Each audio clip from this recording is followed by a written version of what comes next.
Hey folks, and welcome back to the Leeds Gamer. It's match preview time, and it's one that I've been dreading. It's Leeds versus Arsenal. Arsenal's squad depth is just ridiculously, stupidly good, unfortunately. And we saw what they did to us when we visited their patch, where they annihilated us 5-0. Now, do I think that this is going to be a 5-0 again? No.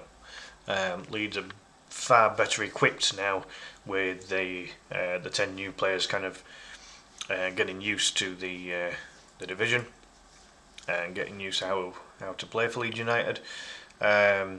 So from an overall point of view, I don't see this being an absolute whitewash like it was before, but this is still going to be an exceedingly difficult game. So just to get the Arsenal squad out of the way, I've just gone with who's played the most. I don't know who's available or unavailable for Arsenal, but if they go with the 11 players that have played the most for them this season, it would be David Villa in goal, full-backs of Jurriën Timber and Ricardo Calafiori, centre-backs of William Saliba and Gabriel Magalhaes,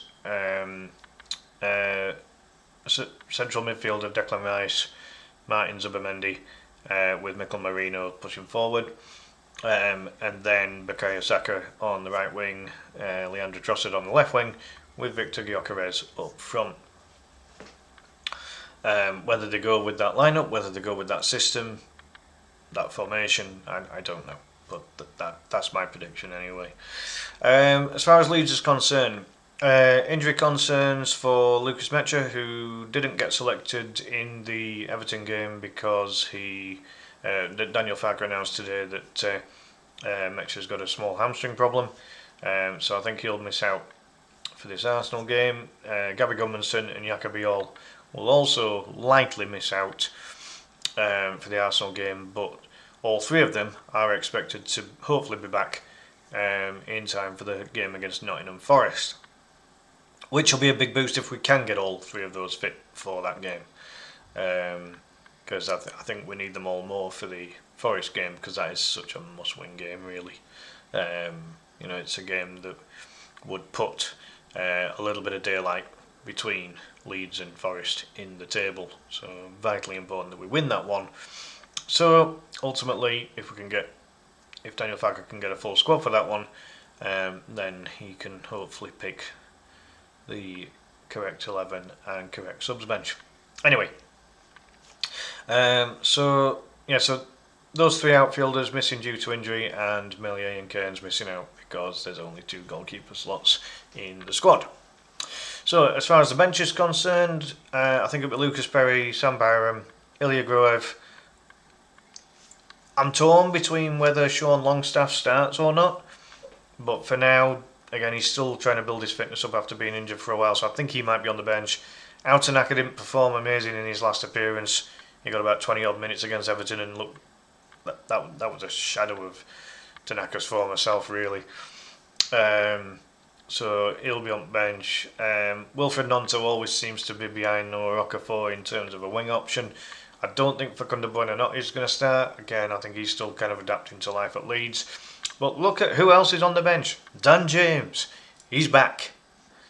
He's back in team training. Again, a bit like Longstaff in the sense of, long injury, unlikely to be used against Arsenal, but should be at least named on the bench in terms of availability. But Farke has mentioned in his press conference that Dan James is going to need a couple more training sessions to get up to speed, but at least he is now back in team training, which makes him technically at least available. So I think that Dan James will take the place of Noah Okafor on the bench, and then finishing the bench with Joel Pereira, who again is still being linked to moves to the Championship, even though he doesn't want to move to the Championship, and there's still rumours that Celtic are still interested. Whether he'd move there, I don't know. But for now, he's still a Leeds player, so he'll still be on the bench, especially with the absence of Lucas Mecha, because otherwise he's the only recognised striker that's available for the bench at least. So in terms of starting lineup, I think Caldalo will keep his place again. He conceded 1 goal against Everton, but can't really put the blame on Darlow for that one, I don't think. I don't think it's enough for Farker to consider Lucas Perry to come back in, and I think with it being such a tough match, I don't think he'll want to knock Perry's confidence, with the possibility that he might concede a few goals against them. If Perry was to come back into the team, it would be for Forest, I think. But for now, there's not really any indication that Caldalo is going to get dropped. So again, it'd be pretty similar lineup really to the one that played Everton. Bogle and Justin at fullback. Back three of Seb Bornau, Joe Roden, and Pascal Struijk. Anton Stack, Ethan Ampadu protecting that back line, and then Brendan Aronson and Noah Okafor either side of Dominic Calvert-Lewin. I really don't see it being anything different, quite frankly. I just hope for damage limitation with this one. We're working hard to try and fix that negative goal difference, and it was because of the first Arsenal match that knackered it up in the first place. Without that, we'd be on about -2, -3, something like that. I think. If Arsenal had won but not thrashed us, we'd be better off than -7 by now. So, do I think that we can get a result of some kind? I mean, would I take a draw in this? Oh God, yeah, absolutely. This is the same. This is the same kind of level as, the draws that we got against Liverpool, for example. This is the same level, and if anything, this is an even tougher test. This is a very well-oiled machine at Arsenal right now. I mean, they're on the tiniest of little blips, but they're still far and away a very strong team. They are very good with set pieces. Then again, so are we. So it really could be a battle of set pieces in this match.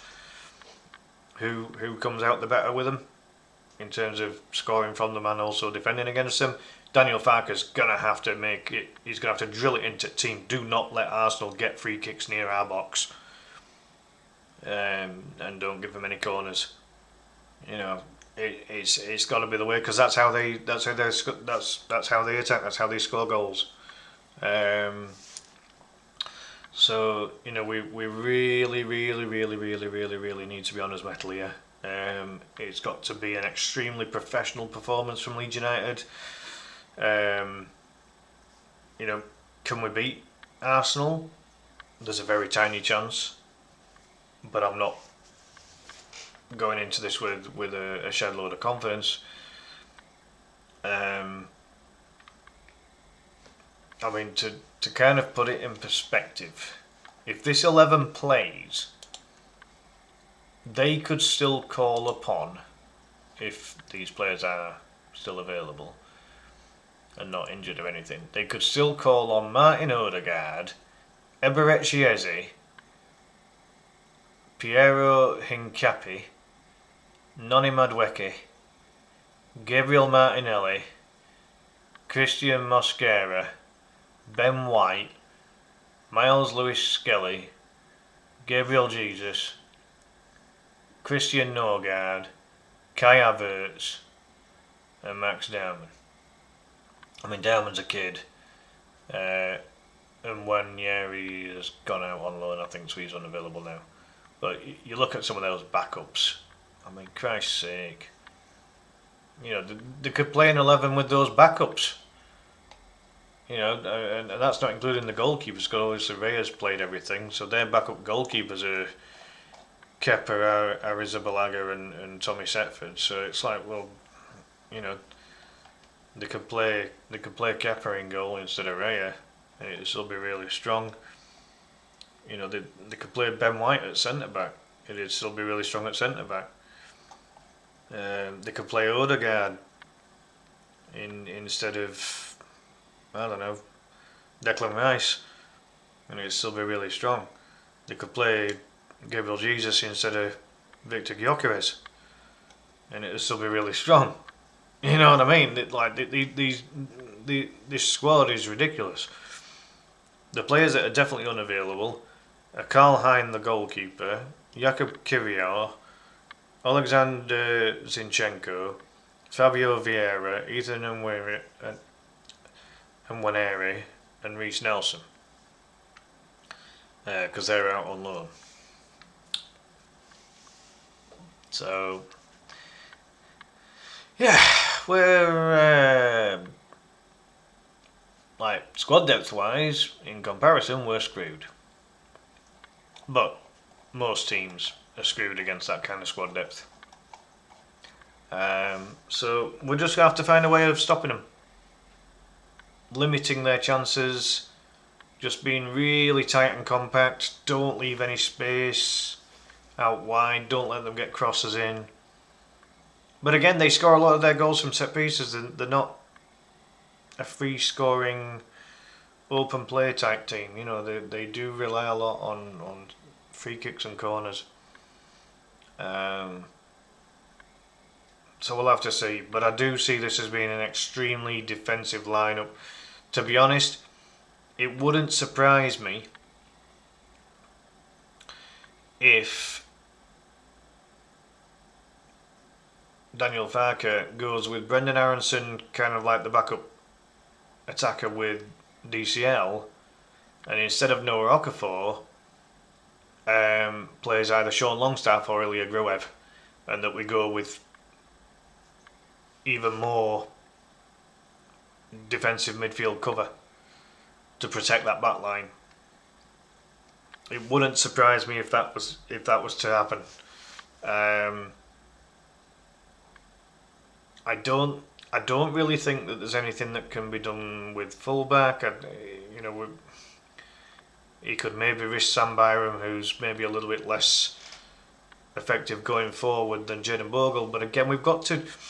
I think that the best form of defence against Arsenal is attack, because we're not good enough to be able to sit out 90 minutes against this lot. Not a chance. But again, it wouldn't surprise me if instead of Noah Okafor, that Daniel Farke goes with 3 defensive central midfielders and parks all 3 of them in front of the back 5. And so then with that, you're relying on Bogle and Justin to assist Brendan and Dom in an attacking capacity. So you're only ever going to send 4 players forward when attacking. You might sacrifice one of the midfielders to go and help with the attack as well, as long as you've got 2 of the midfielders back protecting the back 3. But there's no way that we're going to be leaving anyone out. Like, we're not going to be leaving our defenders isolated in this. This is one of those matches you just can't afford to. Yes, it's going to be at home. Yes, Leeds are going to have the home advantage and the support behind them. But this isn't really the right kind of game for a Noah Okafor or for Facundo Bonanotti, who are good technical players. This is going to, as the square ball calls it, Big Bastards FC. This really is one for the big physical guys that we've got in the squad. And I mean, does he? He surely can't sacrifice Brendan Aronson, can he? And put on an even more defensive kind of lineup. I have a horrible feeling it could end up being like a 4-5-1 or a 5-4-1. But the 4 is basically 4 defensive central midfielders. To keep it narrow and compact and extremely defensive. I wouldn't put it past Daniel Farke to do that. I think that Daniel Farke might look at what happened in that first match where we got walloped 5-0, and he might decide, you know what, we need to put out all of our defensive units in this match. It's going to leave DCL so isolated if that happens, though. And I just hope it doesn't end up being that way. I hope that Daniel Farke will allow Dominic to have that service in and around him, because we're going to need it. So we'll see what happens, but I'm worried. This isn't what I'm looking forward to. this Arsenal squad is better than the Liverpool squad. I'm putting that out there right now. Way better. Way better. This is a different animal. But in terms of the nearest comparison, you'd possibly argue, yeah, that or maybe Chelsea in terms of that squad depth. And we were able to hold, we haven't lost against Chelsea or Liverpool this season so far. So maybe. Cross fingers. Let's see what happens. But I'll leave it there, folks. Big thank you for watching. Do please subscribe to the channel if you haven't already. Do please hit the like button. Do please hype the video as well if it'll let you. Let's hope for... I'd take even a point. But if we get 3, amazing. Just try not to lose. But in the meantime, have a good one. See you next time. Bye for now.